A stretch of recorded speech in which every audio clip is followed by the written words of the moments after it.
Here are the secret historical origins of 5 common sayings. We're about to let the cat out of the bag. Ooh, you just come up with that?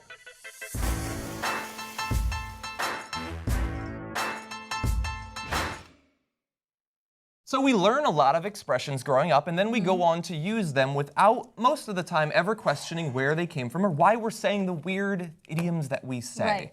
And so I want to fix that. This is Okay. what I'm going to say is going to be the first of a 100-part series of analyzing Great. every idiom in the English language and then some other languages that I'm going to learn. Okay. And historically, I'm terrible at that. And so we're going to give you 5 today. They're some of the favorites that I've culled from the internet. Now, I some haven't of looked these over. I'm going to be real with you. So why don't you say it, and then I'll tell you what I think. Okay, I will. And then we'll see how wrong I am. Some of these we are sure of their origins. Some of them we have the most likely explanations. And so we're going to be Which very I'll be upfront about that. providing. Now, the first is balls to the wall. And I don't mean the Lil Jon song. I mean the expression of, like giving it your all. What do you where do you think that came from? Testicles. You think so? I What? think when you're working really hard, You take off your know pants how and you testicles work, press but yourself I think if you're like running around, they probably hit the wall at some point. If you're You think they have more range than perhaps they do. Or maybe that's just me. Okay, just so got a good the spiral. actual origin, it's taken from aviation. The balls sat on top of levers that control the throttle and fuel mixtures. To go full speed, a pilot would push them all the way forward to the front wall of the cockpit. Balls I think I was to the wall. pretty close. Yeah. And also, he wasn't wearing pants. So it was accurate to some extent. Okay, the second one, cat got your tongue? Cat got To be your tongue. to be speechless, to have nothing that you can say, caught off guard. You don't know what to say. Where do you think that came from? Oh, if you're drinking milk, like a cat, you And can't then speak. like you drink thick milk, I think. Yeah, you just Or like, perhaps hold if you're on. distracted by a cat Hold when on. you're having a serious conversation. Hold on, cat, You're- like a cat no, got your tongue. you couldn't be Like a farther from the cat, truth. Your tongue No. is your tongue. That was 2 close. origins seem most likely historically. The first is based off of the cat o' nine tails, a whip with 9 pieces of leather that the English Navy would whip people. And that would cause so much pain that it would leave the person being whipped speechless. The second refers to the practice in torture of cutting out the tongues of liars and blasphemers and feeding them to cats. Okay, I So you're still close like, again. I still like mine way better. Mine was like, actually humane. Maybe like their last meal is milk.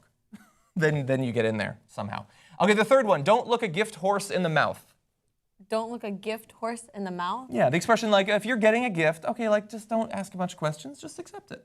Oh wait, I think you just gave it away.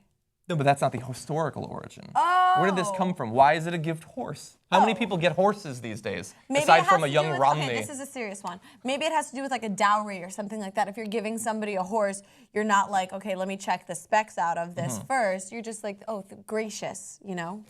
You are only 100% accurate.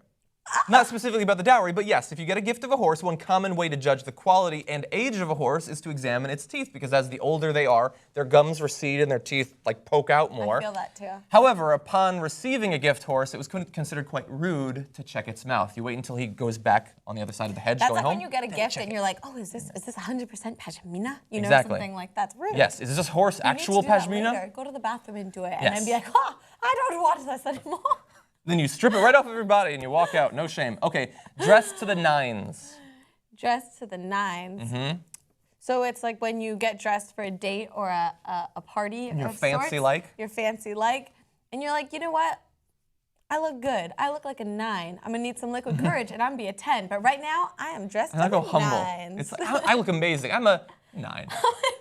Or I feel so good for you, I'm gonna stay out until 9. Whoa. Exactly, which would be late for you. That's crazy. Now, there are 2 Crazy origins that seem most likely. The first is that the finest men's suits of the day used a full 9 yards of fabric. That could be one reason. I don't like that one, so I'm going to go with the second one. tall The man. other is that it could derive from French, in which neuf means both 9 and new. So you would be dressed in the newest apparel, which would be of high quality. And you look like a 9, girl. Exactly. That's my pickup line. Because then the girl's like, oh, he's interested in me, but what can I do to become a 10? Oh, I have 10 that's things you can do, actually. What? What? That's a pickup line. Exactly. Like, girl, you a 9. You just need this one to make you a 10. Is that actually a line? I need to go out more or stay in more. Okay, the last one. This is my favorite. I've probably said this on the show before, but to go the whole 9 yards. It has to do with football, I think. But I don't know that much about football, but I know there are yards. Yeah, it's when you give it your all and you go 9 yards and you still don't complete. You don't get the 10th yard. because they need 10. I know football. I don't know football that well. No, it's another aviation one. World War II fighter pilots received a 9-yard chain of ammunition.